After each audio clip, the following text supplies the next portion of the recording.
Tudo bem, galera? Aqui vamos começar com mais uma aula, agora de Matemática 2.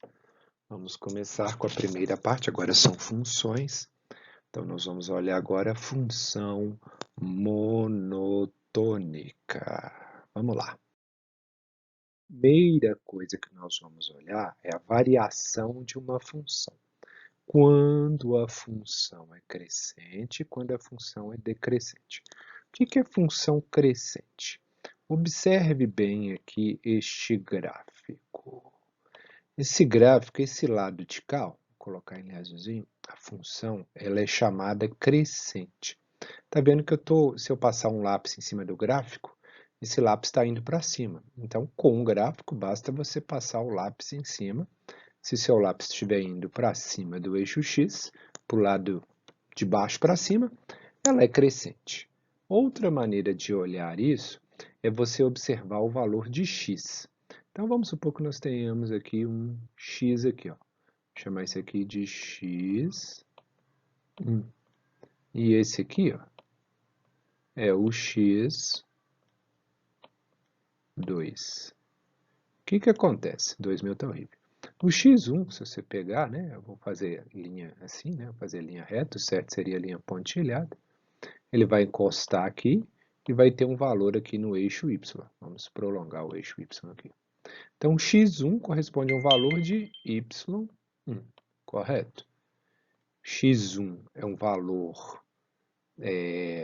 negativo, né? É um valor menor do que o x2. Então, o x1 corresponde ao valor de y1. Agora, se a gente pegar o x2, eu bato aqui no gráfico, eu vou ter aqui em cima um valor de y2. O que está acontecendo aqui para a gente dizer que ela é crescente? O x está crescendo e o y também. Ó. Veja bem, o y1 é um número negativo, o y2 já é um número positivo. Por isso, ela é uma função crescente. É o que está falando aqui. Ó. Se o x1, não sei se eu pus certo, né? Pus menor que o x2, você vai ter o f de x1 menor que o f de x2, que é o y. Né? Agora vamos olhar a função decrescente. Vou pegar de vermelho. Primeiro, decrescente, se você tem um gráfico, é só você passar o lápis em cima do gráfico, tá vendo que o lápis está indo para baixo, ó, né? Então, ela é uma função decrescente, tá bom? Agora, se você quiser olhar com os valores, né? Vou apagar primeiro só esse valor ali. Vou pegar aqui, dá para fazer. Ó. Se nós tivermos aqui, ó, um valor de x1 e aqui um valor aqui, ó, de x2, tá? Quer dizer, o x1 é menor que o x2, vamos dizer que seja 2 e 3. O x1 vai corresponder a um valor de y1, aqui, ó, y. E o x2 vai corresponder a um valor de y2, correto? Lógico que tem que ser tudo pontilhado, aqui é pontilhado, só não pontilhei porque eu não quis. x1 é menor que o x2, e o que vai acontecer com o y? O y1 vai ser maior que o y2, ó, porque quanto mais próximo do zero, maior. Então, esse valor aqui, ó, é maior do que esse valor que está aqui. É o que está dizendo aqui. Ó. Se a função ela é decrescente, o x1 é menor que o x2, sempre o x vai crescer, né? E o y1 é menor que o y2. Então, essa é a parte de função crescente e decrescente. Vamos ao próximo. Agora vou função constante. A função ela é constante quando você tem apenas um número para ela. Por exemplo, o a é diferente de b, f de a é igual a f de b. O que o a e b está falando aqui? O a e b são valores de x.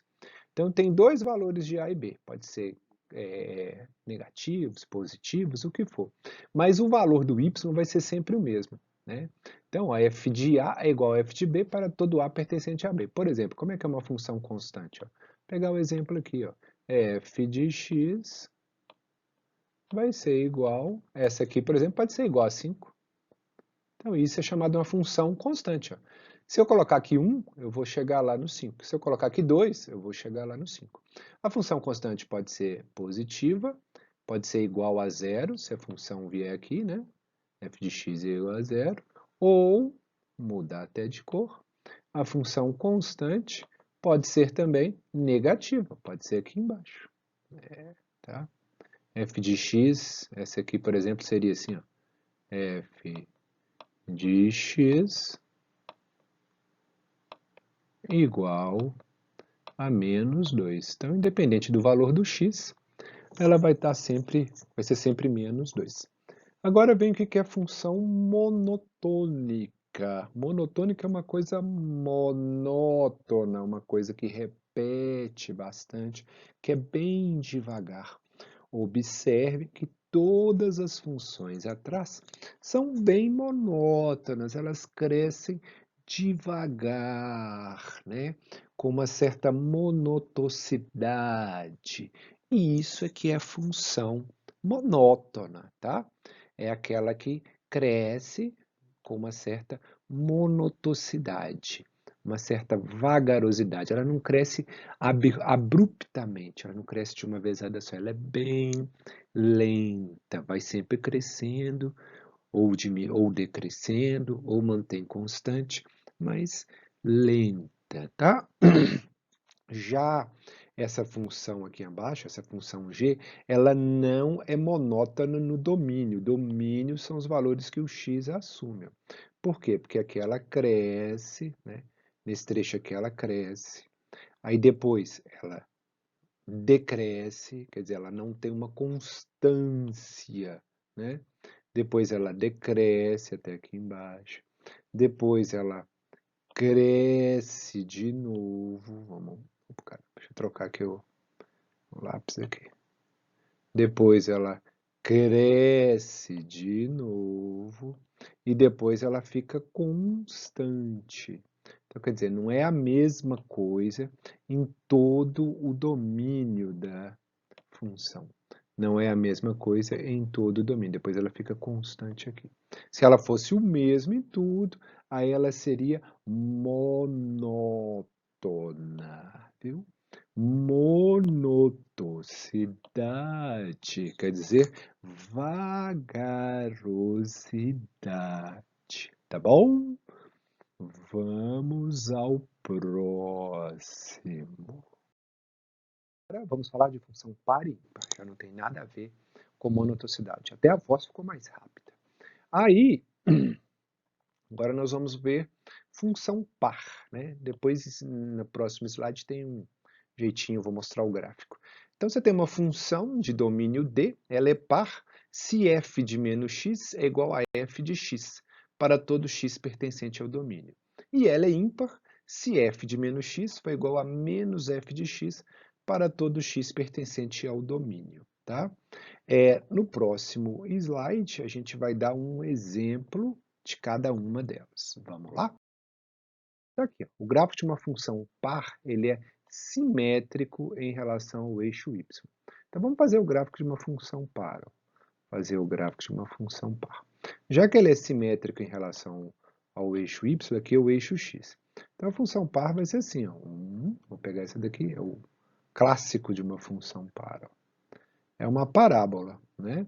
O que vai acontecer aqui? Ó? Vamos supor que aqui nós tenhamos aqui um x, e esse x aqui, ó, seja igual a 3, por exemplo, nem sei. E do lado de cá também nós temos outro x, e esse x aqui é igual a menos 3. Quer dizer, ó, então o f de x vai ter que ser igual ao f de menos x, que é de menos 3. O que quer dizer isso? Quando eu jogo aqui o gráfico aqui no eixo x, né, o valor do y dele, ó, esse y aqui, ó, que aqui é o eixo y, né, vai ser o mesmo. Ó. Vamos supor que aqui seja 6. 6 não, vou até pôr um valor aqui, fácil aqui, ó. Pagar ali, o valor ali, ó, vai ser aqui 9. Né? Então pronto, essa é uma função chamada função par. Ela é simétrica em relação ao eixo y. Tudo que ocorre do lado de cá, do gráfico, vai ocorrer do lado de cá, com uma simetria, né, com uma igualdade, tá? Agora vamos ao próximo. O próximo ali, ó, é a função ímpar. Função ímpar, né, ele é simétrico em relação à origem do eixo das coordenadas, do sistema de coordenadas. Então, de novo, vamos fazer um gráfico de x e y. Então, o gráfico seria mais ou menos assim, ó. Aqui cresce e, como ele é simétrico em relação à origem, a origem está aqui, aqui ele decresce. Esse seria o gráfico da função ímpar. Ímpar. Então, aqui está o valor do x, aqui está o valor do y. Se a gente pegar aqui, por exemplo, um valor 3, ele será aqui, ó, um valor, vou pôr aqui, por exemplo, 27. E aqui embaixo, se eu pegar aqui um x chamado menos 3, o valor dele vai ser menos 27. Então, se eu tenho f de x e f de menos x, né, para a função ímpar, f de x vai dar um valor positivo e f de menos x vai dar um valor negativo, é o que a gente falou lá. Ele é simétrico em relação à origem, que é esse aqui. Beleza? Agora vamos ao próximo. O próximo agora é a função periódica, né? Nós vimos já um pouco de função periódica lá nas funções seno e cosseno. Função periódica, quando você tem uma função definida, isso aqui diz que é uma função f, esses dois pontinhos aqui é definida de A para B. Ela é periódica se e somente se existe um período pertencente a real, tal que f de x mais p seja igual a f de x para todo x pertencente a A. Então, por exemplo, né, neste gráfico aqui, ó, tá vendo que ele sobe aqui, desce aqui, vem para cá, vem para cá. Aí zera. Aí ele sobe aqui, desce aqui, vem para cá, depois vem para cá. Aí zera. Aí ele sobe aqui, desce aqui, vem para cá, depois vem para cá. E assim ele vai repetindo. Então, essa parte aqui de baixo do eixo x, ó, que vai daqui até aqui, onde ele denominou aqui pelo valor de P, é o período, né? Se P for o menor valor positivo que satisfaz a igualdade acima, então P é chamado do período da função. Então, o período dele, nesse caso aqui, ó, vai de x2 até x mais P, tá? E assim, depois vai repetindo. O período aqui dessa parte aqui vai desse valor aqui, acho que ele chama de x1, né? Mais 2P, depois vai de x2 mais 3p, então vai sempre aumentando, onde x2 é esses, onde é que é isso? Onde x2 é esse valor aqui, ó, tá? x3 é esse valor aqui, x4 é esse valor aqui, né? P4, né? P mais 4. x2 é só o número que a gente está pegando aqui, tá bom? Então, o período é isso, é quando o gráfico repete bastante, ele vai repetindo, repetindo, repetindo. Sempre, ele repete sempre o mesmo desenho de intervalos em intervalos de P, do eixo X. Tá? Aqui ele faz o período de duas maneiras, utilizando esse eixo Y aqui e utilizando esse valor aqui, que ele chamou de 1 asterisco e de 2 asterisco. Tá? Então é isso aí, essa é a aula número 1. Né? Vou marcar os exercícios para vocês. Até daqui a pouco.